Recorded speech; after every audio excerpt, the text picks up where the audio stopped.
Hello बच्चों, आज हम कक्षा 8वीं का प्रश्नावली 2.2 पढ़ने जा रहे हैं, जिसमें हम आज इसको हल करने का प्रयास करेंगे।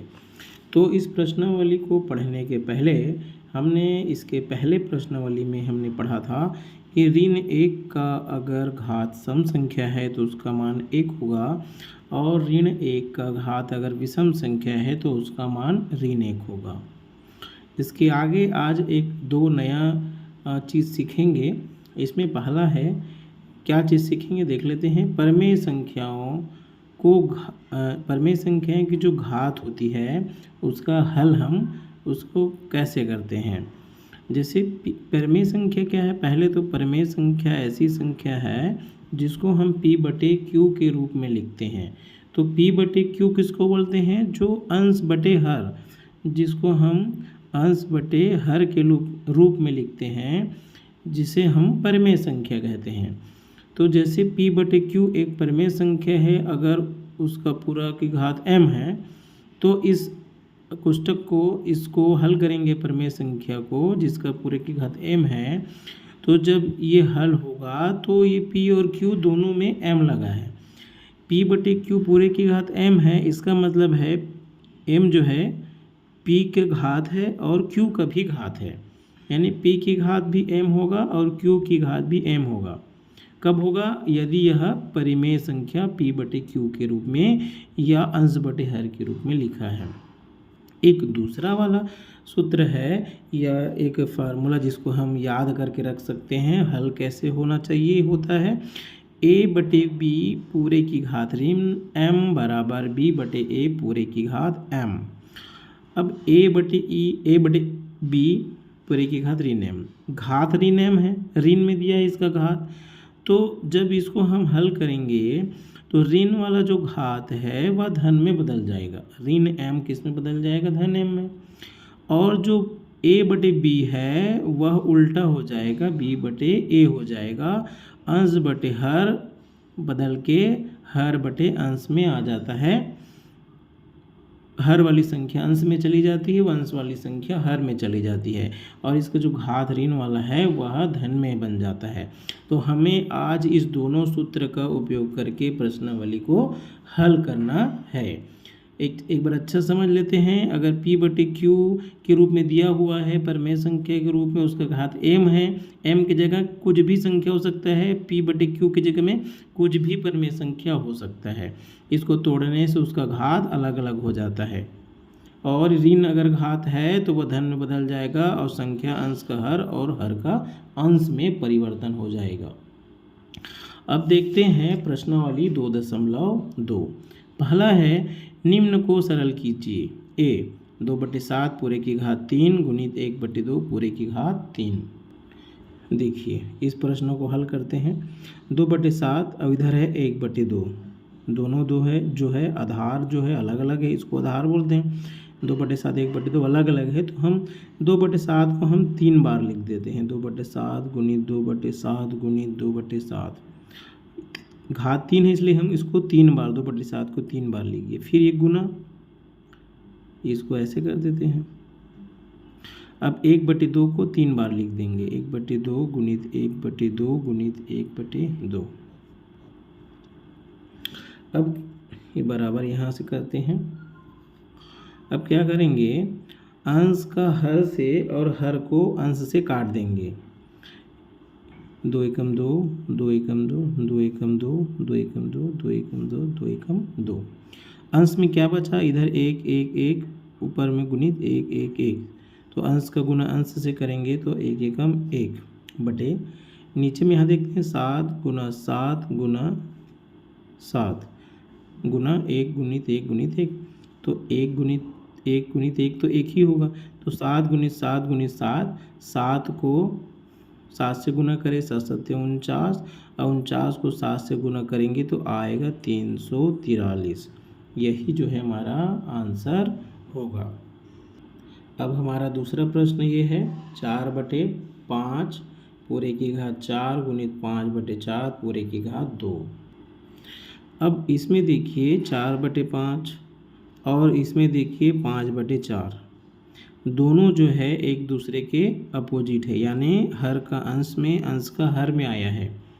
तो इसको हम जो फार्मूला जो हम पहला नंबर का देखे थे, उस फार्मूला को हम इसमें पुट करने का कोशिश करेंगे। ये वाले फार्मूला जो पहला नंबर का देखे थे ना, p बटे क्यू की घात पूरे की घात m बराबर p की घात m बटे क्यू की घात m, यही वाला इसमें लगेगा।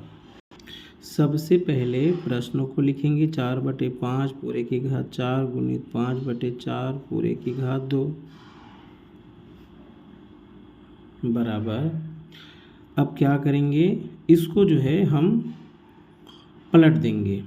तो ये 4/5 पूरे की घात 4 को जो को तो रखेंगे गुना, अब 5/4 को हम पलट देंगे तो ये हो जाएगा 4/5। क्यों पलटे हैं, क्योंकि दोनों को बराबर करना है। 5/4 या 4/5 दोनों में से एक बराबर करना है, तब इस फार्मूला में मान रखाएगा। तो 4/5 की घात 4 गुणित 5/4 को उल्टा कर दिए तो 4/5।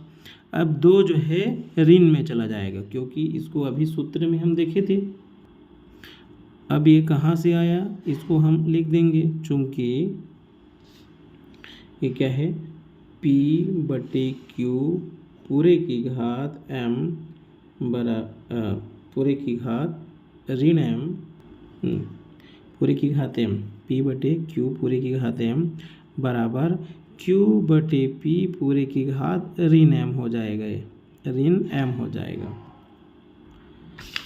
इस फार्मूला को a/b पूरे की घात m बराबर b/a पूरे की घात m, तो हम इधर से लिखे हैं b/a की घात m, इसको माइनस में किए हैं, प्लस को किस में किए, हम माइनस को कर दिए, पलट गया।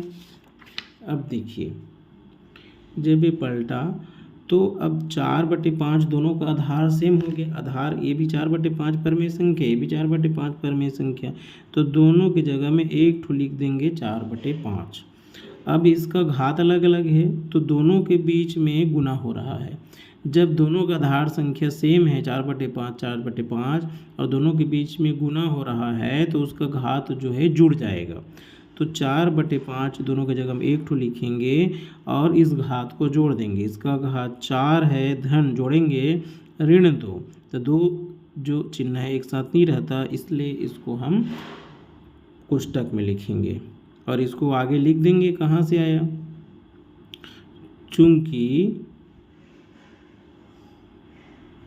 a की घात m गुणित a की घात n बराबर a की घात m धन n होता है। अब 4/5 इसको लिख देंगे। अब 4 धन और ऋण का, जब इसको कोष्टक को हटाएंगे तो धन और ऋण का गुणा हो जाएगा तो ऋण होगा और ये हो गया 2। तो अब 4/5 पूरे की घात 4 में अगर 2 घटाएंगे तो कितना बचा, 2, तो 4/5 पूरे की घात 2। अब इसको हल करेंगे आगे, तो 4 की घात 2 और ये 5 की घात 2 हो जाएगा, अलग अलग हो जाएगी, 4 की घात 2 और ये 5 की घात 2। तो 4 की घात 2 कितना होगा, 4 का वर्ग, 4 को 4 बार गुना 16, और 5 की घात 2 यानी 5 का 5 बार गुना, 5 पंचे 25। तो यही हमारा आंसर है। अब सी है ऋण 5 पूरे की घात 3 भागित कोष्टक में ऋण 1/5 पूरे की घात 2। अब इसको हल करते हैं।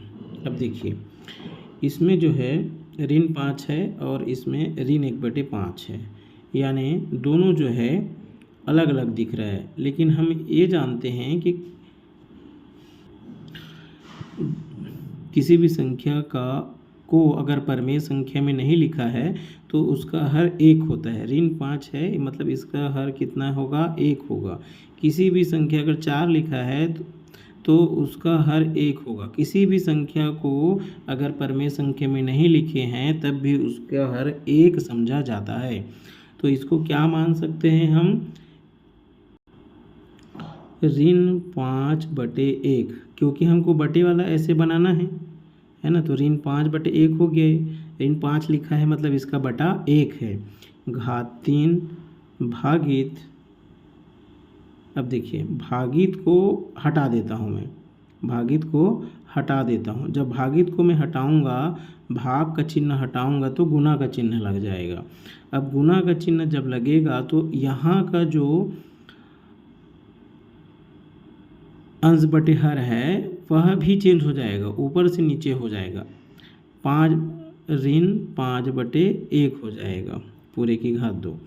जब भी किसी भी संख्या को भाग करते हैं तो उसको अगर गुना में चेंज करेंगे तो सामने वाला जो संख्या है वह अंश बटे हर का हर बटे अंश में हो जाएगा। अब देखिए, अब ये जो संख्या ऋण 5/1 और ऋण 5/, दोनों का मान बराबर है, आधार दोनों बराबर है। ऋण 5/1 को ऋण 5 हम लिख सकते हैं, इसका मतलब ये भी ऋण 5 है और ये भी ऋण 5 है, दोनों का आधार सेम हो गया। तो इसका घात जो है अलग अलग है और दोनों के बीच में गुना का चिन्ह हो रहा है, तो गुना का चिन्ह होने से क्या कर देंगे, हम दोनों घात को जोड़ देंगे। तो ऋण 5 पूरे की घात 3, अब जोड़ेंगे 2 को, तो ये हो जाएगा ऋण 5 पूरे की घात 5, इसको जोड़ देंगे 3 2 5। अब ऋण 5 को 5 बार गुणा करेंगे तो इसका मान आ जाता है ऋण 5 गुणित ऋण 5 गुणित ऋण 5 गुणित ऋण 5 गुणित ऋण 5। ऐसे ऋण 5 को 5 बार गुणा करेंगे तो इसका उत्तर आता है ऋण, क्योंकि ये विषम संख्या में इसलिए इसका मान ऋण में आएगा। क्या विषम संख्या, इसका घात 3125, यही इसका आंसर होगा। डी ऋण 3/4 पूरे की घात 3 गुणित 3/4 पूरे की घात ऋण 5। इसको हल करते हैं। अब दोनों आधार सेम हैं, दोनों 3/4 लिखा है तो दोनों की जगह हम क्या लिख देंगे 3/4। अब इसके जो अंश है उसको दोनों के बीच में गुना हो रहा है तो उसके अंश जो है, घात, इसका जो घात है दोनों जुड़ जाएगा। इसका घात 3 है, धन जुड़ेगा, इसका घात ऋण 5 है, दो चिन्ह एक साथ नहीं रह सकता, इसलिए इसको कोष्टक में लिखना पड़ेगा। अब आगे देखिए 3/4 को जो को तो उतार देंगे और ये 3 धन और इनका गुना ऋण 5। अब आगे हल करेंगे 3/4, जब 3 में 5 घटाएंगे तो ऋण 2 होता है, 3 में 5 घटाने से कितना आएगा ऋण 2। अब हमें इस ऋण 2 घात को हटाना है तो ऋण 2 घात को हटाएंगे तो ये बार फार्मूला यूज़ करेंगे, a/b पूरे की घात ऋण m बराबर b/a पूरे की घात m। तो क्या करेंगे, जब इसको हटाएंगे कोष्टक को ऋण 2 को हटाएंगे तो धन 2 बन जाएगा जब हटेगा तो, और 3/4 क्या बन जाएगा 4/3 हो गया। और यही को लिख देना है, किसको लिखना है, कहाँ से आया ये a/b पूरे की घात ऋण m बराबर b/a पूरे की घात m बराबर। अब 4/3 पूरे की घात 2 लिखा है, मतलब 4 की घात 2 है, 3 की घात 2 है, तो 4 की घात 16 और 3 की घात 9, तो ये हमारा आंसर आ गया 16/9। अब दूसरा प्रश्न है, घात के रूप में व्यक्त कीजिए। पर ए ऋण 25/49, ऋण 25/49 को घात के रूप में हमें व्यक्त करना है। इसके लिए क्या करेंगे, ऋण पहले लिखा है तो ऋण 1 पहले हम इसको निकाल देंगे बाहर, गुणित 25 है तो 25 जो है 5 का घात 2, 5 का वर्ग है, और 49 जो है 7 का वर्ग है, 5 पंचे 25, 5 का वर्ग, 7 सत्ते 49, 7 का वर्ग है। अब इसके बाद क्या करेंगे, ये जो ऋण 1 है उसको 5 की घात 2 और 7 की घात 2 है तो 5/7 पूरे की घात 2 इसको लिख सकते हैं। इसके आगे ऋण 1 लगा हुआ है तो ये ऋण में उत्तर आएगा। अब हम घात के रूप में लिखना है, प्रश्न में बोला है, तो हम इसको क्या लिखेंगे, ऋण 5/7 पूरे की घात 2, यही हमारा आंसर है। या इसको एक ऐसे लिख सकते हैं, इसको लिखने के पहले ऋण 1 गुणित 25 मतलब 5 गुणित 5 और 49 ने 7 गुणित 7, तो ऐसे लिख सकते हैं। ऋण 1 गुणित 25 किसको बोलेंगे, 5 गुणित 5 और 49 7 गुणित 7, तो 5 गुणित 5 मतलब 5 का वर्ग, 7 गुणित 7 मतलब 7 का वर्ग, और उसके बाद इसको हल करेंगे। अब दूसरा है 27/125। 27/125 में हम क्या करेंगे, 27 जो है क्या है, ये 3 को 3 बार गुना करने से 27 आता है। 3 गुणित 3 गुणित 3 करने से 27 आता है। 3 3 9 9 27। अब 125 कैसे आएगा, ये 5 को 3 बार गुना करने से 5 गुणित 5 गुणित 5 करने से 125 आता है। तो इसको आगे क्या लिखेंगे, ये 3 बार है तो 3 की घात 3 हो गया। 5 जो है 3 बार है तो 5 की घात भी 3 हो गया। अब आगे क्या हो गया, 3 की घात 3, 5 की घात 3, तो दोनों का घात एक बराबर है, तो 3/5 पूरे की घात 3 हो जाएगा।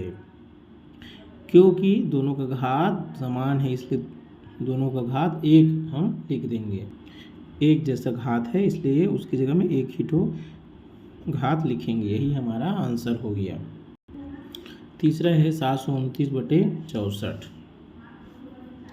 जो 729/64 है, इसमें 729 क्या चीज़ है, किसको गुना करने से आएगा, 3 को 6 बार गुना करना पड़ेगा। 3 गुणित 3 गुणित 3 गुणित 3 गुणित 3 बटे 64 में 2 को 6 बार गुना करना पड़ेगा।